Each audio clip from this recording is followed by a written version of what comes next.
მოგესალმებით, მე ვარ ელენე და დღეს მოგიყვებით რეალურად რა ფას ვიხდით AI პროდუქტების გამოყენებაში, თუნდაც ვიყენებდეთ უფასო ვერსიას და გამოგითვლით რეალურად რა გვიჭდება თითოეული ინტერაქცია მათთან. დღესდღეობით მსოფლიოს სხვადასხვა კუთხეში, ჩილეში, ურუგვაიში და შეერთებულ შტატებში ტექნოლოგიური გიგანტების წინააღმდეგ უწყვეტი აქციები იმართება. მიზეზი კი არც მეტი, არც ნაკლები არის წყალი. სანამ მიწა შრება და წყლის მილებში აღარაფერი მიედინება, Google, Microsoft და Amazon განაგრძობენ გიგანტური დატა ცენტრების აშენებას ისეთ ადგილებზე და ისეთ ტერიტორიებზე, სადაც წყლის დეფიციტის პრობლემა უკვე დგას. და მაინც რატომ სჭირდება AI-ის წყალი? ყოველ ჯერზე, როცა AI-ის რაღაცას ეკითხები, ის ურთულეს გამოთვლებს აკეთებს პასუხის გასაცემად. ეს გამოთვლები სპეციალურ ძლიერ ჩიპებზე სრულდება, რომლებიც უზარმაზარ მონაცემთა ცენტრებშია მოთავსებული. ჩიპები კი ხანდახან ისეთ ცხელდება, რომ თუ სწორად არ გაგრილდა, შეიძლება დაზიანდეს და გადაიწვას. მონაცემთა ცენტრების გასაგრილებლად სუფთა წყლის უზარმაზარი რაოდენობა გამოიყენება. ადრე ჰაერით გაგრილებაც საკმარისი იყო, თუმცა ის ახლა საკმაოდ არაეფექტურია. პირველ რიგში ჰაერით გაგრილება ვეღარ ხერხდება, იმიტომ რომ ჰაერი ვერ ინახავს დიდ ენერგიას და წყალთან შედარებით 4000 ჯერ უფრო ნაკლებ სითბოს ატარებს. ასევე ჰაერით გაგრილებას გაცილებით უფრო დიდი ელექტროენერგია სჭირდება, რაც უფრო ხარჯიანი არის კომპანიებისთვის. ახლა განვიხილოთ თუ რა რაოდენობის წყალზე არის საუბარი. წარმოიდგინეთ, ერთი ჩაის კოვზის მე-15. ზუსტად ამდენ წყალს იყენებს ერთი ინტერაქცია საშუალოდ ChatGPT-სთან, როგორც ამბობს OpenAI-ის ხელმძღვანელი Sam Altman-ი. ალბათ თან ხვდებით, რომ ერთი ინტერაქციისთვის ეს რაოდენობა საკმაოდ ცოტაა. საქმე იმაშია, რომ საშუალოდ ერთი ადამიანი დღეში 15 რეკვესტს აგზავნის ChatGPT-სთან, რაც უკვე ერთ კაცზე გამოდის ერთი ჩაის კოვზი. ეკრად არის ივლისის ცნობით კი, მხოლოდ ChatGPT დღეში 2.5 მილიარდ რეკვესტს იღებს, რაც რომ ცოტა გადმოვაკონვერტიროთ ჩვენს ენაზე, უდრის 21 სტანდარტულ აუზს, ანუ აუზის წყლის რაოდენობას, ან 2800 ოჯახის ერთი დღის წყლის ხარჯს.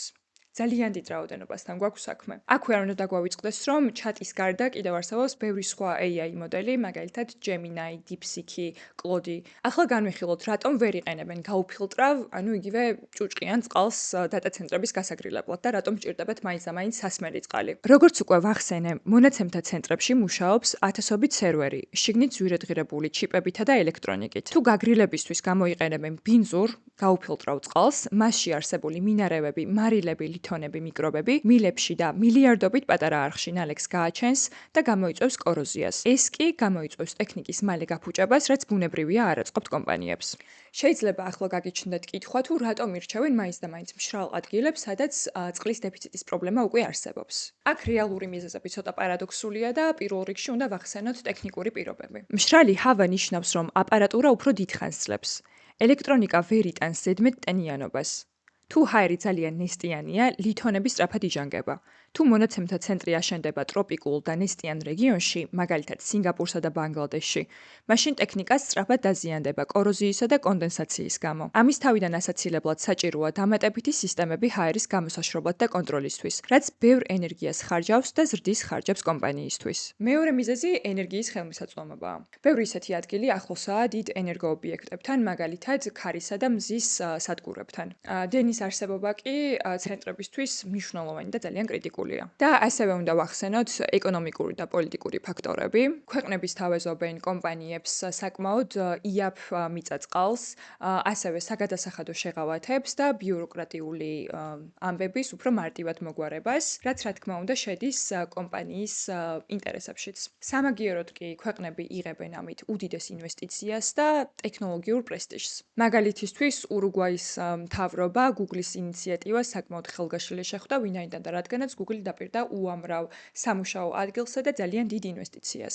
დღეს ხელოვნური ინტელექტის გარეშე ჩვენი ყოველდღიურობა თითქმის წარმოუდგენელია. თუმცა უნდა გვახსოვდეს, რომ ყველაფერი, რაც ასე ძლიერი და მნიშვნელოვანი ხდება, თავის ფასს ყოველთვის ითხოვს. საქართველოში ასეთი დატა ცენტრების აშენების შანსები საკმაოდ დაბალია, თუმცა წყლის გლობალური პრობლემა არ ცნობს საზღვრებს და ეს პრობლემა მსოფლიოს ნებისმიერი წერტილიდან მოგწვდება.